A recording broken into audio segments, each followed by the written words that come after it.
अस्सलामुअलैकुम। शुरू अल्लाह के नाम से जो बड़ा मेहरबान नहायत और रहम वाला है। आज की मेरी वीडियो जो है मल्टीप्लिकेशन टेबल के ऊपर ही है। जस्ट चेंज ये है कि आज हम वाइल लूप का यूज़ करके मल्टीप्लिकेशन टेबल का प्रोग्राम रन करके देखेंगे। इससे पहले भी मैं एक वीडियो बना चुका हूँ जिसमें हमने फ़ोर लूप का यूज़ किया था और हमने अपना मल्टीप्लिकेशन टेबल का प्रोग्राम रन करके देखा था। जिन हजरात ने वो वीडियो नहीं देखी, मैं उसकी लिंक डिस्क्रिप्शन में डाल दूँगा, आप देख सकते हैं बाद में उसे। तो अभी के लिए हम चलते हैं अपने पाइचार्म के ऊपर और हम अपना वाइल लूप का प्रोग्राम बनाना स्टार्ट करते हैं। सेम वही चीज़ है फॉर लूप वाली, जस्ट चेंज जो है वाइल लूप का सिंटैक्स लिखने में, जस्ट उसका चेंज है, बाकी प्रोग्राम सेम रहेगा। तो आइए बग़ैर टाइम ज़ाया किए हुए हम अपने पाइचार्म पे चलते हैं और अपना प्रोग्राम बनाते हैं। फ़ाइल में बना के पहले से रखी हुई थी वाइल लूप की, क्योंकि मेरी जैसी जैसी वीडियोस बनती जा रही हैं मैं उसको एक ही फ़ोल्डर में सेव करता जा रहा हूँ सारे प्रोग्राम। ये जो थी मेरी फॉर लूप की वीडियो थी और अब हम चले हैं वाइल लूप के ऊपर। सेम है, हमने सबसे पहले वेरिएबल डिक्लेयर करवाना है कि मल्टीप्लिकेशन का प्रोग्राम बना रहे हैं तो हम मल के नाम से ही वेरिएबल डिक्लेयर करवा लेते हैं। उसके बाद हम उसकी डेटा टाइप बताएंगे, उसके बाद हम यूज़र से इनपुट लेंगे। ये तो अभी तक सबको समझ आ गई होगी कि यूज़र से कैसे इनपुट लिया जाता है। उसके बाद हम अपना मैसेज प्रिंट करवाएंगे, एंटर द नंबर। आप इधर कुछ भी करवा सकते हैं, आपकी जो मर्ज़ी हो। फ़िलहाल हम अभी के लिए एंटर द नंबर कह रहे हैं। उसके बाद हम एक वेरिएबल और डिक्लेयर करेंगे जिसकी वैल्यू हम 1 रखेंगे। ये क्यों रख रहा हूँ ये मैं आपको बाद में समझाऊंगा। फ़िलहाल आप इतना जान लें कि ये जैसे फ़ोर लूप में हम आर्गुमेंट के अंदर हम 3 कीज़ देते होते थे, इनिशियल स्टेट, रेंज और स्टेप साइज़। तो ये समझिए ये इसकी इनिशियल स्टेट है हमारे वाइल लूप की, जो उसके अंदर आर्ग्यूमेंट्स आ रहे थे। ये अभी उसका टेक्स्ट स्टार्ट हो चुका है वाइल लूप का। उसका इनिशियल वेरिएबल हमने डिक्लेयर किया आई, जैसे हम लोग फोर में फोर आई इन रेंज, आई जो होता था उसका वेरिएबल होता था, तो यहाँ हमने इसको पहले ही डिक्लेयर कर दिया है। तो अब हम वाइल की स्टेटमेंट लिखने जा रहे हैं। वाइल के अंदर हम जो है आई की वैल्यू जो है less than and equal to 10 रखेंगे, क्योंकि हम अपना टेबल जो है 10 तक प्रिंट करवाना चाहते हैं, 1 से लेकर 10 तक। यानी 2 1 ज़ा 2 से लेकर 2 10 ज़ा 20 तक। ये जो 1 से 10 तक की काउंटिंग है हम जस्ट इसको फिगर आउट कर रहे हैं। आखिर में ये ना लगाना भूलिएगा जिससे हमारा प्रोग्राम में एरर आ जाए। उसके बाद हम प्रिंट की स्टेटमेंट देंगे सेम उसी तरीके से जैसे हम फॉर लूप में देते थे। हमने मल का वेरिएबल डिक्लेयर कराया। देखें हमारा जो टेबल हमने प्रिंट करवाना है उसका फॉर्मेट क्या है, यानी हम कुछ इस तरीके से अपना टेबल ड्रॉ करना चाहते हैं। उसका कुछ फॉर्मेट ऐसे है, हमने जैसे इसकी स्टेटमेंट इसको ऐसे बनाना है कि ये इस फॉर्मेट में आ जाए। मल यानी कि जो है ये 2 है, जो यूज़र इनपुट देगा कि उसे कौन सा टेबल चाहिए, यानी यहाँ 2 का चाहिए, 3 का चाहिए, 4 का चाहिए, जो भी टेबल उसे चाहिए वो हमने यूज़र से पूछा और हमने अपनी प्रिंट की स्टेटमेंट में उसे कॉल करवा दिया जो भी यूज़र कहेगा।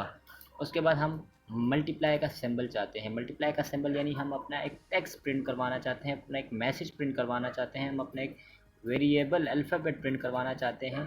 तो हमने वहाँ ये मैसेज का यूज़ करते हुए डबल कोटेशन को उसको हमने प्रिंट करवा दिया। उसके बाद हम जो ये वैल्यू है 1 2 3 4, यानी जो ये वैल्यू चलनी है हम अब इसको कॉल करना चाह रहे हैं। अब ये 1 हमारा काम पर है, ये तो आई में है, तो इसका मतलब है हमने यहाँ आई का वेरिएबल कॉल करवाना है। हमने आई का वेरिएबल कॉल करा दिया। उसके बाद हमें इक्वल का साइन चाहिए। इक्वल का साइन सेम हमें लेने के लिए डबल कोटेशन का यूज़ करेंगे। उसके बाद हम इस तरीके से इसे प्रिंट करवा देंगे।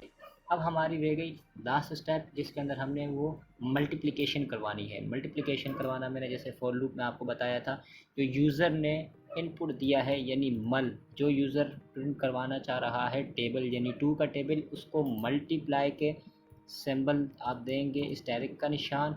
और उसके बाद जो आई की वैल्यू है यानी 2 1 ज़ा 2, यानी आई के साथ जो भी उसकी वैल्यू है वो प्रिंट करते जाओ। अब आई की वैल्यू हर स्टेप के ऊपर चेंज कैसे होगी, यानी यहाँ तो 2 मल्टीप्लाई बाय 1, 2 1 ज़ा 2 तो आ गई। अब 2 2 ज़ा 4 कैसे होगा, 2 3 ज़ा 6 कैसे होगा, 2 4 ज़ा कैसे होगा। तो उसके लिए हम जो वाइल लूप का सेंटेक्स का आखिरी स्टेप है उसका हम स्टेप साइज़ देते हैं। स्टेप साइज़ जैसे हम फॉर लूप के अंदर देते थे कि 1 के बाद 2 आए, 2 के बाद 3 आए, 4 5 6 आना चाहिए। इसी तरह हम इसका स्टेप साइज़ देंगे, यानी i equal to i plus 1। अब ये हमारा i की वैल्यू तब तक चेंज करता रहेगा जब तक लेस देन और इक्वल टू 10 नहीं हो जाती, यानी इक्वल टू 10 जैसे हो जाएगी ये अपना लास्ट अपना 2 10 20 प्रिंट करवाएगा। उसके बाद उसमें एक दफ़ा अगेन ऐड करेगा 11।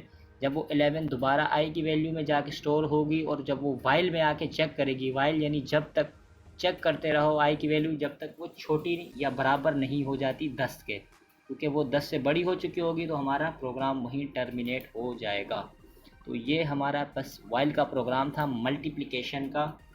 इसे अभी हम रन करके देखते हैं कि वर्क कर रहा है कि नहीं। इसे हमने रन किया, इसे हमने जूम किया, हमने 2 का टेबल मांगा और उसने हमें 2 का टेबल दे दिया। 2 1 ज़ा 2, 2 2 ज़ा 4 एंड 2 10 ज़ा 20 तक। ये इनिशियलाइजेशन आपको मैंने फॉर लूप में भी समझाई थी, वाइल लूप में भी आपको मैं फिर से समझा रहा हूँ इसकी वैल्यू चेंज करके। अगर हम यहाँ 2 करते हैं तो हमारा टेबल जो है ये यहाँ 1 से नहीं, ये 2 से स्टार्ट होगा, यानी ये जो वैल्यू है डायरेक्ट 2 से स्टार्ट लेगा। ये 1 क्योंकि हमने उसे इनिशियल स्टेट आई जो है हमने आई की वैल्यू ही 2 रखी है, तो वो 2 से स्टार्ट होगा। हम इसे प्रिंट करके देखते हैं और ये आप देख सकते हैं कि हमारी जो टेबल प्रिंट हो रहा है वो 2 से स्टार्ट हो रहा है, यानी 1 की वैल्यू नहीं आ रही है। उसके बाद हम इसकी वैल्यू सेम वापस कर देते हैं और अब हम इसकी रेंज के ऊपर बात करते हैं। जैसा कि मैंने आपको कहा था ये 10 तक रन हुआ है, 2 10 ज़ा 20। मैं चाहता हूँ कि मैं अपना टेबल 20 तक प्रिंट करवाऊँ, 2 से ले 2 1 से स्टार्ट हो और 2 20 ज़ा तक प्रिंट कर दे। बहुत ही आसान, जैसा हमने वहाँ 20 कर दिया और ये हमारा प्रोग्राम जो है 20 तक रन हो गया, 2 1 ज़ा से लेकर 2 20 तक। सो आपको ये रेंज भी समझ आ गई होगी। उसके बाद हम इसके थर्ड स्टेप पे चलते हैं, जो हमने स्टेप साइज़ लिखा है कि ये कैसे वर्क कर रहा है। अब ये कैसे वर्क कर रहा है, हमने 1 प्रिंट कराया, आई की वैल्यू 1 थी जब वो इसने स्टार्टअप लिया प्रोग्राम का। उसके बाद जब उसने फर्स्ट टाइम इस लाइन को प्रिंट किया और वो नीचे आया और उसने आई के अंदर उससे क्या कमांड दी गई कि भाई आई की जो भी वैल्यू है, यानी आई की वैल्यू 1 थी यहाँ पर और उसके अंदर एक और 1 ऐड कर दो और उसको स्टोर करा दो आई के अंदर। यानी अब आई के अंदर क्या है 2 और वो 2 चला गया वापस से इसके अंदर, यानी यहाँ बैक एंड पे जो प्रोग्राम है उसकी वैल्यू 2 हो चुकी है। यानी जैसे 2 हुई उसने आया वाइल की कंडीशन में चेक किया अपने पास कि भाई जो मेरे पास आई में वैल्यू है स्टोर वो 2 है। अब वो 2 जो है वो तो छोटा भी है 10 से, तो मेरी कंडीशन ट्रू है, मुझे ये काम प्रिंट करवाना है। उसने ये चीज़ प्रिंट करवाई। अब वो वापस नीचे स्टेप साइज़ पे आया। अब उसके पास यहाँ आई में क्या था 2, उससे कहा गया कि आई में जो भी है उसके अंदर +1 कर दिया जाए, उसके अंदर 1 प्लस कर दिया जाए तो 3 हो गया। अब वो 3 जो है वापस से असाइन हुआ आई को। अब आई के अंदर बैक एंड पे जो वैल्यू है वो 3 है। उसने आया वाइल में फिर से चेक किया, अब आई के अंदर 3 स्टोर था, उसने 3 चेक किया, यार ये तो 10 से छोटा है, तो उसने कहा मेरी कंडीशन ट्रू है तो मुझे ये चीज़ प्रिंट करवानी है। उसने अगेन उसको प्रिंट करवाया। इसी तरीके से ये चलता रहा जब तक इक्वल टू 10 नहीं हो गया। जैसे ही इक्वल टू 10 हुआ उसने लास्ट टाइम प्रिंट करवाया। प्रोग्राम अभी यहाँ एंड नहीं हुआ, उसने आया, अब आई की वैल्यू 10 थी, 10 के अंदर उसने 1 प्लस ऐड किया तो 11 हो गया। अब उसने कहा कि भाई आई के अंदर 11 स्टोर करा दिया जाए। आई के अंदर जो उसने 11 स्टोर कराया, जब वो उसको आई के वेरिएबल को असाइन हुआ यहाँ पर 11, उसने आके जब कंडीशन में यहाँ चेक किया आई जो है अब तो 11 था, ना तो वो उससे छोटा है ना तो उसके बराबर है, तो उसकी कंडीशन ट्रू नहीं हुई। तो उसने यहाँ क्या किया, अपने आप को टर्मिनेट कर दिया प्रोग्राम को। हम इसे चेक करके देखते हैं कि हमारा ये स्टेप साइज़ आ रहा है कि नहीं। तो मेरे ख़्याल में मेरे डिबगिंग का कुछ मसला चल रहा है, तो चलें कोई मसला नहीं है, हम इसको फिर कभी देख लेंगे। तो अभी हम चलते हैं अपने प्रोग्राम की तरफ, जो है नेस्टेड लूप के ऊपर। अब हम नेस्टेड लूप का प्रोग्राम बनाने लगे हैं। नेस्टेड लूप का प्रोग्राम बहुत ही आसान है, जस्ट थोड़ी सी चेंजिंग है, एक नेस्टेड लूप को चेंज करना है, यानी एक और दफ़ा वाइल की स्टेटमेंट लिखनी है। एक और दफ़ा वाइल की स्टेटमेंट का मकसद है कि हम उसका नेस्टेड लूप बना रहे हैं। तो हमने बैक ले लिया और हम सबको कमेंट कर देंगे। कमेंट से ये होगा कि हमारे नेस्टेड लूप वाले प्रोग्राम के दौरान हमें ये इंटरप्ट नहीं करेगा। चलो जी, अब हम अपना नेस्टेड लूप का प्रोग्राम बनाने लगे हैं। ये तो जस्ट सिंपल वाइल लूप को यूज़ करते हुए हमने बनाया था। अब हम इसके अंदर नेस्टेड लूप का ऐड करेंगे। नेस्टेड लूप बनाने के लिए सबसे पहले हम एक और वाइल की कंडीशन लिखेंगे, यानी जो ये वाइल का सिंटैक्स था लूप का, एक ये, सेकंड ये और थर्ड ये तीन चीज़ें हमने दोबारा लिखनी है। और किस से लिखनी है कि एक नेस्टेड लूप मैंने आपको बताया था कि इनर लूप जो होता है वो आउटर लूप से एक इंडेंट आगे होता है। अब जो इनर लूप हम बना रहे हैं तो ये एक स्टेप आगे है और यहाँ से हम स्टार्ट करेंगे अपना इनर लूप। हमने एक और वेरिएबल डिक्लेयर कराया, जैसे यहाँ आई कराया था, यहाँ हमने जे करा लिया, एक्स वाई जी आप कुछ भी लिख सकते हैं। आपने इसको डिक्लेयर कराया, आपने सेम वाइल की स्टेटमेंट लिखी, सेम आपने ऊपर वाला कॉपी करना है सिर्फ वेरिएबल को चेंज करके, क्योंकि इनर लूप का जो वेरिएबल है वो जे है। तो हमने यहाँ जे लिखा, equal less than equal to 10 कर दिया, लास्ट में हमने ये सिंबल्स डाल दिए और उसके बाद हम जो है स्पेस ख़त्म करते हैं। और ये जो आप देख रहे हैं एरर, ये इंडेंटेशन एरर है, इसको हम एक टैप आगे करेंगे तो ये हमारा प्रोग्राम सही हो गया। अच्छा, दो चीज़ें तो हमने कर दी इनर लूप के लिए। अब थर्ड चीज़ थी इसका स्टेप साइज़। स्टेप साइज़ जो है वो आउटर लूप के अंदर ही रहेगा, ये आउटर लूप का स्टेप साइज़ है, तो हमने इसके अंदर ही इनर लूप का बनाना है। इनर लूप के लिए हम सेम चीज़ लिखनी है, जैसे आपका वेरिएबल चेंज होगा J+1, जस्ट ये आपने लिखना है। हल्की सी चेंजिंग जो आएगी वो हमारे आउटर लूप में आएगी। अब आउटर लूप में जो है I less than and equal to जो हमने वेरिएबल यूज़र से लेना है उसको कॉल कराएंगे।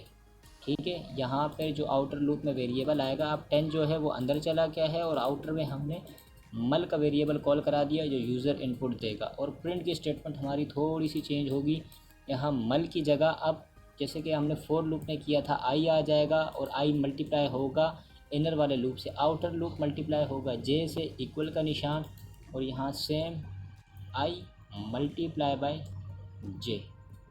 और ये हमारा प्रोग्राम बन चुका है। अब हम इसे रन करके देखते हैं। पहले मैं आपको एक नज़र दिखा देता हूँ, प्रोग्राम देख लेता हूँ खुद भी कि सही बना है कि नहीं। उम्मीद तो यही है कि हमारा प्रोग्राम अच्छा तरीके से बन गया है। तो हम इसे रन करके देखते हैं। अब हम चाहते हैं कि 1 से लेकर 3 तक टेबल प्रिंट हो जाए।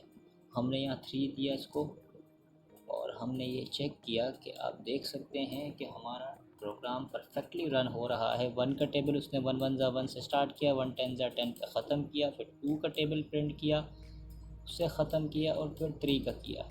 अब ये है कि हमारे टेबल बड़े मिक्सअप हो गए हैं, उसको हम गैप देने के लिए हर एक टेबल के बाद एक और प्रिंट की कमांड लिखेंगे और प्रिंट की कमांड के अंदर हम एक नेक्स्ट लाइन ले लेंगे। नेक्स्ट लाइन ले लेते हैं हम लोग। अब 3 का टेबल हम 1 से लेकर 3 तक हमने प्रिंट कराया और ये एक हमारी लाइन का गैप आ चुका है। 1 का टेबल प्रिंट हुआ, एक लाइन की स्पेसिंग थी, 2 का हुआ, 3 का हुआ।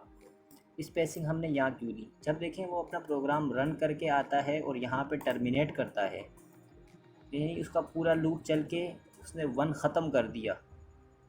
ठीक है, देखें यहाँ हमने आई लेस देन इक्वल टू मल किया हुआ, यानी मल में जो भी होगा, यानी मल में 3 था, उसने चेक किया उसको जो आई की वैल्यू है जब तक उससे छोटी है प्रिंट करता रहे। यानी आई में हमारा 1 था, 1 का टेबल प्रिंट हुआ, 2 का हुआ, जब 3 आया तो उसके बराबर हो गया, उसने यहाँ आके टेबल को ख़त्म करना पड़ा। और जब हर स्टेप में जब वो टेबल प्रिंट कर रहा था, यानी 1 का टेबल प्रिंट करता, उसको 10 टाइम चलाता, इनर लूप जो है उसे 10 टाइम चला रहा है, 1 10 ज़ा 10 तक चला रहा है। उसके बाद आगे उसे क्लोज़ करता है और यहाँ प्रोग्राम टर्मिनेट करता है। उसके बाद जब उसका प्रोग्राम टर्मिनेट हो गया तो एक लाइन का गैप, देन अगेन वो ऊपर चला जाता है। अब उसके अंदर आई में आई की वैल्यू जो है वो है 2।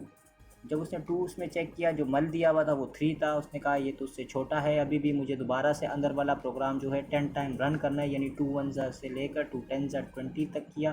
देन उसने एक और हमें गैप दिया लाइन का अपना प्रोग्राम टर्मिनेट करने के बाद और उसकी वैल्यू 3 हो गई। और जब उसने आके 3 यहाँ पे चेक किया, 3 जो था वो मल जो इनपुट लिया हुआ था हमने यूज़र से, वो उसकी डिमांड के मुताबिक प्रॉपर था, यानी 3 बराबर हो रहा था। तो उसने 3 का टेबल भी हमें प्रिंट करके दिया और आके प्रोग्राम ख़त्म किया।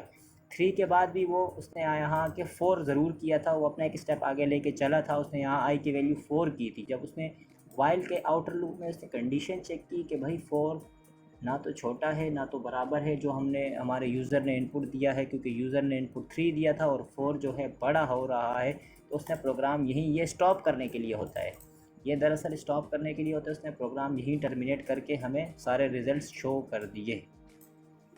होप सो आपको प्रोग्राम समझ आया होगा वाइल लूप का मल्टीप्लिकेशन टेबल के लिए।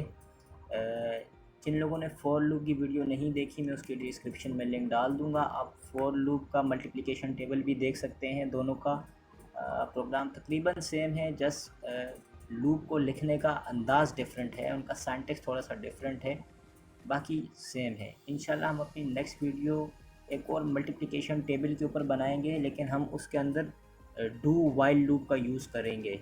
हम अभी तक फॉर लूप और वाइल लूप यूज़ कर चुके हैं। हमारा नेक्स्ट प्रोग्राम जो होगा मल्टीप्लिकेशन टेबल का, वो डू वाइल लूप के ऊपर होगा।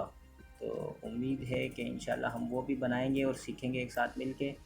आपको ये वीडियो अच्छी लगी हो तो कमेंट सेक्शन में ज़रूर बताइएगा। अभी के लिए दें इजाज़त, इंशाल्लाह नेक्स्ट वीडियो में मुलाकात होगी। दुआओं में याद रखिएगा। अल्लाह हाफ़िज़।